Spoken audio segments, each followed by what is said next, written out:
Baik, selamat siang. Assalamualaikum warahmatullahi wabarakatuh. Puji syukur marilah kita panjatkan kehadirat Allah Subhanahu wa taala karena pada kesempatan siang hari ini kita masih diberikan nikmat sehat untuk bisa melaksanakan aksi nyata dalam identifikasi dan pemanfaatan 7 aset sekolah. Salam salam semoga tetap tercurah kepada baginda Nabi besar Muhammad SAW yang selalu kita nanti-nantikan syafaatnya besok di hari kiamat. Amin.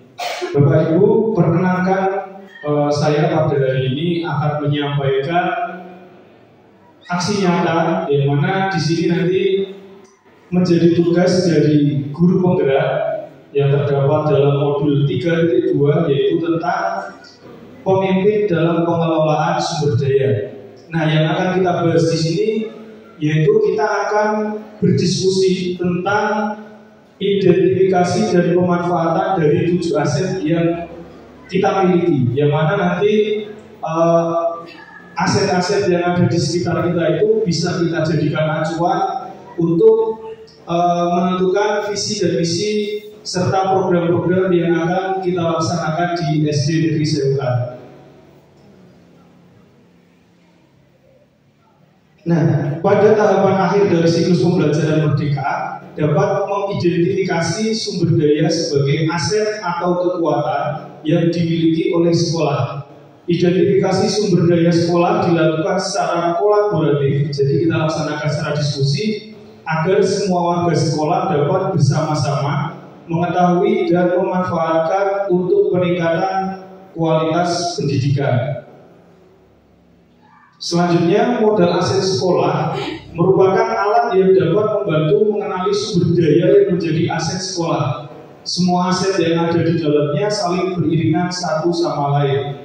Hasil pemetaan modal aset sekolah nantinya digunakan untuk berdasar penyusunan visi-misi sekolah yang kemudian dituangkan melalui program-program yang akan kita laksanakan di sekolah. Kemudian seluruh aset tersebut sangat penting bagi sekolah dalam pengembangan dan pengelolaan sekolah. Simak apa saja yang akan menjadi model aset-aset sekolah. Selengkapnya ada di slide berikutnya. Nah, 7 aset ini dikutip dari modul pembelajaran 3.2 pemimpin dalam pengelolaan sumber daya yang diterbitkan oleh Direktorat Jenderal Guru dan Tenaga Kependidikan Kementerian Pendidikan dan Kebudayaan, Riset dan Teknologi. Menurut Green dan Harris tahun 2016 terdapat 7 modal utama yang menjadi aset sekolah. Adapun 7 modal utama dalam pengembangan sekolah berbasis aset diantaranya adalah sebagai berikut. Jadi yang pertama itu ada modal manusia, yaitu di antara modal manusia itu ada pengetahuan, kecerdasan, dan keterampilan. Kemudian yang kedua ada modal sosial, yang mana dalam modal sosial ini merupakan norma dan aturan, kepercayaan, dan jaringan. Kemudian yang ketiga ada modal fisik, yang isinya ada nanti tentang bangunan dan sarana prasarana. Kemudian yang keempat ada modal lingkungan atau alam. Yang kelima modal finansial, yang keenam modal politik, kemudian yang terakhir ada modal agama dan budaya. Nah, di sini saya sudah mencari beberapa aset yang telah kita miliki. Nanti harapannya ketika saya menjabarkan dari pemanfaatan aset ini, kita bisa berdiskusi kira-kira dari 7 aset ini masih ada kekurangan apa yang masih bisa kita gali di sekitar kita. Yang pertama itu ada aset manusia, di mana di sini ada kepala desa, tenaga kesehatan, anggota TNI dan polisi, pegawai bank, guru, orang tua murid, komite serta peserta didik. Kemudian yang kedua, di sini ada sosial, yaitu isinya ada berkaitan dengan PGRI, KKG, organisasi keagamaan, komunitas, puskesmas, komite, dan paguyuban. Kemudian yang ketiga ada aset politik. Aset politik itu mencakup antara lain ada DPRD, Koramil, polsek, kecamatan, serta kelurahan. Kemudian yang keempat itu ada aset agama dan budaya, di mana di sini ada pondok pesantren, TPH, perayaan hari besar agama, budaya masyarakat setempat seperti genduri, safara, cepat, nyadran, beseng, ruahan, komunitas seni maupun tarian khas setempat. Kemudian yang kelima, aset yang kelima adalah aset fisik, yang mana dalam aset fisik ini ada ruang kelas, halaman sekolah, puskesmas, BKD atau Balai Kesehatan Desa, kemudian ada tempat ibadah, tempat wisata, perpustakaan, UKS, toilet, sumur, internet, listrik, pasar, kantor desa, koramil, polsek, serta bank. Kemudian yang keenam ada aset lingkungan alam, yang mana di sini ada di sekitar kita. Yang pertama ada pasar tradisional, pasar modern, kemudian ada kolam renang, candi, ketepas, kebun sekolah, tanaman toga, dan taman sekolah. Yang ketujuh, yang terakhir yaitu aset finansial, mencakup sumbangan mitra kerjasama dengan bank, hibah dari orang tua, BSR maupun BIP, BOS, koperasi sekolah, infak, kewirausahaan atau kantin, serta iuran sosial. Nah, yang pertama di sini adalah modal manusia. Modal manusia adalah mencakup pengetahuan, kecerdasan, serta keterampilan. Yang pertama akan kita bahas adalah di manusia itu ada kepala sekolah dan guru. Jadi kita sebagai tenaga pendidik itu memiliki modal kualifikasi pendidikan S1 maupun S2, serta sebagian guru sudah bersertifikasi, kemudian memiliki keterampilan khusus dan bermanfaat dalam pembinaan ekstrakurikuler, kreatif, dan inovatif. Yang selanjutnya, permanfaatan dari pengelolaan modal manusia ini adalah guru mengikuti berbagai program peningkatan keterampilan yang berupa peningkatan kompetensi guru sesuai dengan potensi, kemampuan, dan kecakapan untuk meningkatkan keterampilan guru abad 21. Selanjutnya, guru melakukan pengembangan diri dengan mengikuti berbagai pelatihan, seminar, workshop, dan sebagainya. Kemudian guru membangun dan aktif di komunitas praktisi. Yang kedua adalah murid. Pemanfaatan dan pengelolaannya adalah melaksanakan pembelajaran yang berpihak pada murid, kemudian memetakan dan mengembangkan kemampuan sesuai bakat, minat, dan potensi yang dimiliki murid dengan memberikan fasilitas sesuai melalui kegiatan ekstrakurikuler, bakat, minat, dan sebagainya. Kemudian mendorong murid dalam berbagai event perlombaan sesuai dengan bakat dan minatnya. Yang ketiga, ada orang tua dan komite yang selalu mendukung kebijakan sekolah yang berpihak pada murid. Pemanfaatan dan pengelolaannya adalah melibatkan dan mendorong peran serta orang tua dalam berbagai event di sekolah. Kemudian menjadikan wali murid sebagai komunitas praktisi dan narasumber dalam kegiatan pembelajaran. Yang selanjutnya ada anggota polisi. Pemanfaatannya adalah dengan kita itu bekerja sama menjadi polisi sahabat anak, yang mana memberikan pengetahuan tentang bahaya penyalahgunaan narkoba, disiplin berlalu lintas pada siswa, dan anti bullying serta lainnya. Yang selanjutnya ada tenaga kesehatan. Pemanfaatan dan pengelolaannya adalah sebagai narasumber layanan kesehatan untuk siswa, sosialisasi pentingnya menjaga kesehatan gigi dan mulut pada siswa dan dokter kecil yang dilaksanakan di sekolah. Yang selanjutnya ada praktisi pendidikan.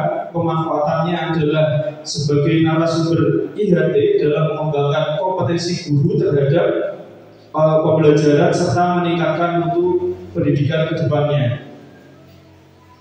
Nah, yang kedua adalah aset modal sosial. Di sini yang pertama adalah PGRI maupun KKG. Pemanfaatannya sebagai forum berbagi untuk meningkatkan kompetensi guru yang berpihak pada murid.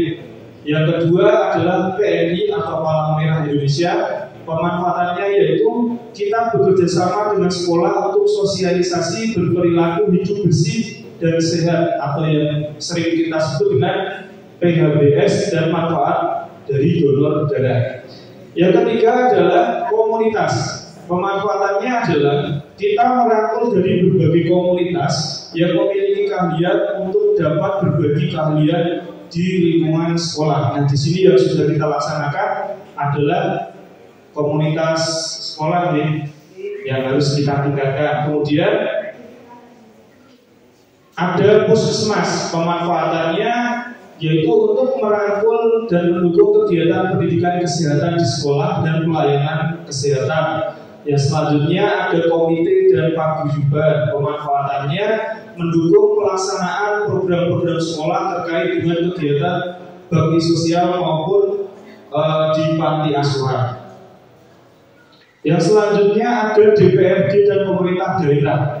Kita bisa manfaatkan untuk mendukung kegiatan pendidikan lewat arah kebijakan yang dibuat oleh pemerintah daerah. Kemudian ada Koramil dan Polsek. Ini bekerja sama menjadi narasumber dan pembelajaran demokrasi dan anti perundungan. Kemudian ada kecamatan atau kelurahan. Pemanfaatannya adalah dengan bekerja sama dengan sekolah terkait kegiatan outing kelas dalam pembelajaran tata pemerintahan. Yang keempat adalah modal agama dan budaya. Jadi di sekitar kita itu ada pondok pesantren yang mana pemanfaatannya adalah kita bekerja sama dengan sekolah terkait pembelajaran ekstrakurikuler mengaji maupun TPQ, yang mana ini sering kita gunakan saat ada kegiatan maksi. Kemudian budaya setempat, pemanfaatannya adalah mengajak siswa kita untuk mempelajari budaya lokal daerah melalui keikutsertaan dalam kegiatan kesenian. Kemudian ada komunitas seni, pemanfaatannya adalah melatih keterampilan siswa dalam memperdalam budaya lokal setempat, karena di sekitar kita itu memang budaya seninya agak banyak, seperti ada jamilan, topeng ireng, kubro dan sebagainya. Selanjutnya yang kelima adalah modal fisik. Modal fisik yang telah kita miliki itu yang pertama adalah ruang kelas. Pemanfaatannya memanfaatkan fasilitas sarana dan prasarana yang ada semaksimal mungkin, mengembangkan sarana dan prasarana sesuai dengan kebutuhan sekolah, kemudian menjadi sarana kegiatan pembelajaran yang nyaman. Yang kedua adalah perpustakaan. Pemanfaatannya yaitu menjadi sarana pembelajaran literasi untuk siswa sebagai sumber belajar murid, terutama di dalam hal sejarah perjuangan para pahlawan dan berliterasi. Kemudian yang ketiga, tempat ibadah. Nah, di sini ada masjid dan gereja karena siswa kita itu ada yang muslim, ada yang non-muslim. Jadi sebisa mungkin kita bisa memanfaatkan tempat ibadah yaitu sebagai pusat pembelajaran agama.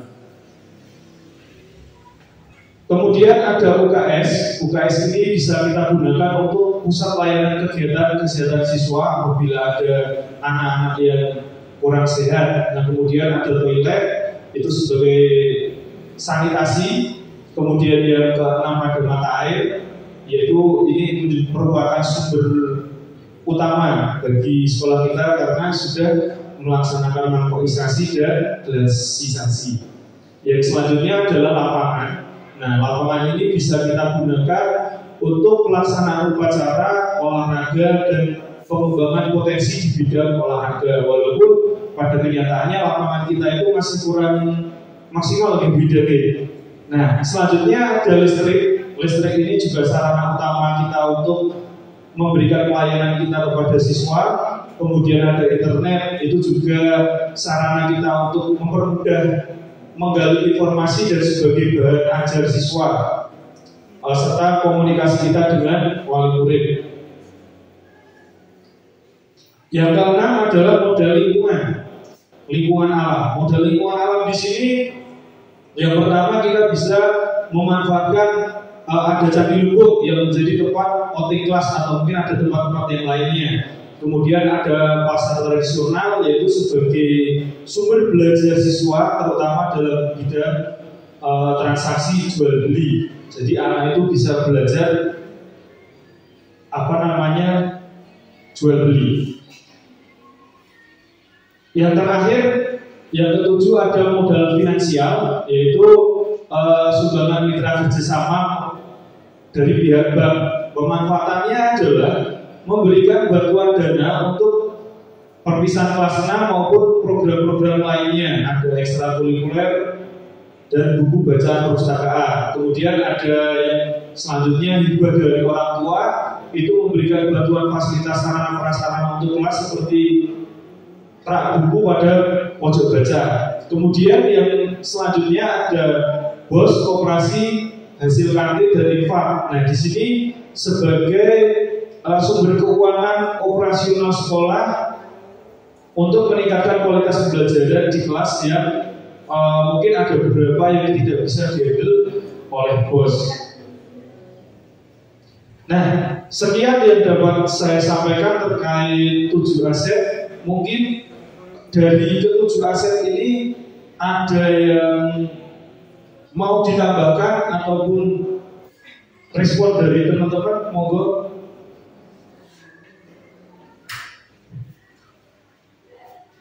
Monggo Bapak Ibu. Pak Cahyo. Mungkin dari ke-7 ini mana yang masih perlu kita tingkatkan dari segi pemanfaatan aset yang belum bisa maksimal kita laksanakan di sekolah? Ya, Bu Evi. Pak, sedikit tambah untuk yang kalau kita itu yang agama dan budaya, sapara itu alhamdulillah tempat kita juga sudah unggul ya Pak ya.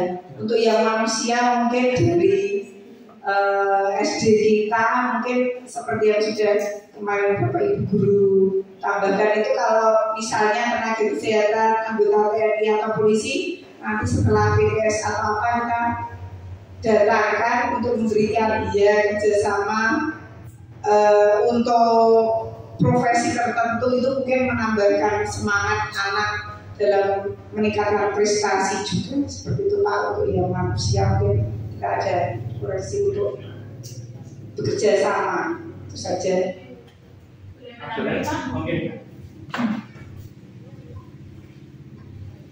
Terima kasih atas waktunya. Sudah jelas sekali yang dibawakan Pak Aris dari model nomor 1 sampai model nomor 7. Izin menambahkan untuk modal lingkungan awal bisa ditambahkan dengan lapangan voli desa Sewukan yang biasa dilakukan untuk pembelajaran voli Pak. Jadi itu mungkin bisa ditambahkan di situ. Ya, terima kasih.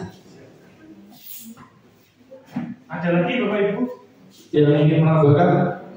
Baik, terima kasih Bu Evi. Tadi memang terkait kerjasama kita dengan TNI Polri. Nah itu dulu pernah kita laksanakan tapi sempat mati suri yang agak lama gitu. Nah jadi besok mungkin bisa di tahun ajaran baru kita kerjasama kembali untuk meningkatkan biar anak-anak itu juga tahu disiplin. Nah, untuk mengurangi perundungan juga gitu. Oke, terima kasih Bu Ewi, Bu Putri Dedek untuk notulen. Kemudian yang Bu Ida tadi yang kedua, di sini ada lapangan karena kita ada ekstrakurikuler voli. Nah, sedangkan untuk pemanfaatannya tidak hanya di lapangan sekolah, tapi kita juga menggunakan lapangan di desa. Oke, di desa. Mungkin ada lagi Bapak Ibu?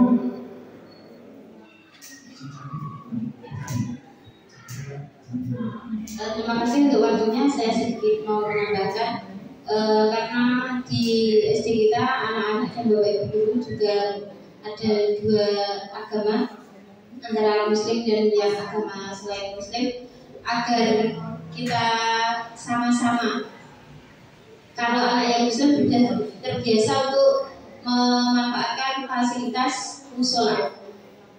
Untuk yang agama Islam, bagaimana sebisanya anak-anak itu punya pengalaman datang ke tempat ibadah yang dekat sekitar sekolah, bisa digunakan untuk menunjang kegiatan pembelajaran, karena mereka juga punya hak yang sama dengan yang agama muslim. Iya, terima kasih saja. Ada lagi Bapak Ibu? Ada lagi?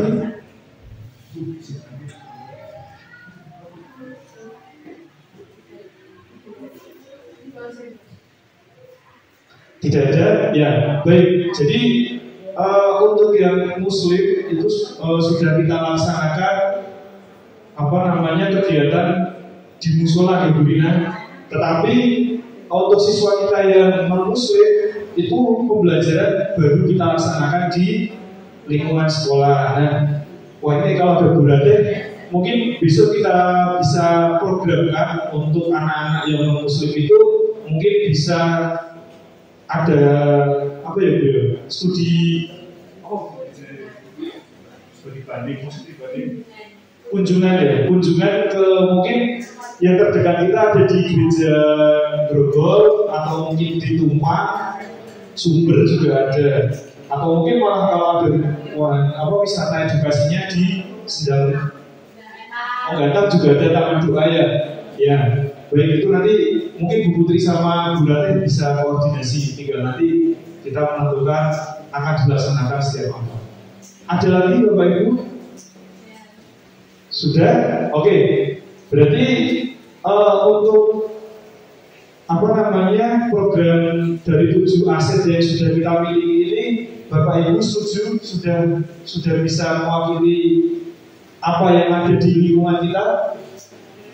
Oke, ya berarti tambahnya tadi hanya di kerjasama dengan pihak TNI Polri, kemudian ada lapangan sama yang non-muslim itu ya. Oke, sekian dari saya Bapak Ibu, kurang lebihnya mohon maaf. Mungkin setelah ini bisa kita terapkan ketika di awal tahun ajaran baru untuk bisa memanfaatkan 7 aset yang kita miliki agar kita itu bisa memberikan fasilitas yang baik dan pelayanan terbaik untuk anak didik kita dan menjadikan kualitas yang lebih baik. Sekian dari saya, kurang lebihnya mohon maaf. Saya akhiri. Assalamualaikum warahmatullahi wabarakatuh.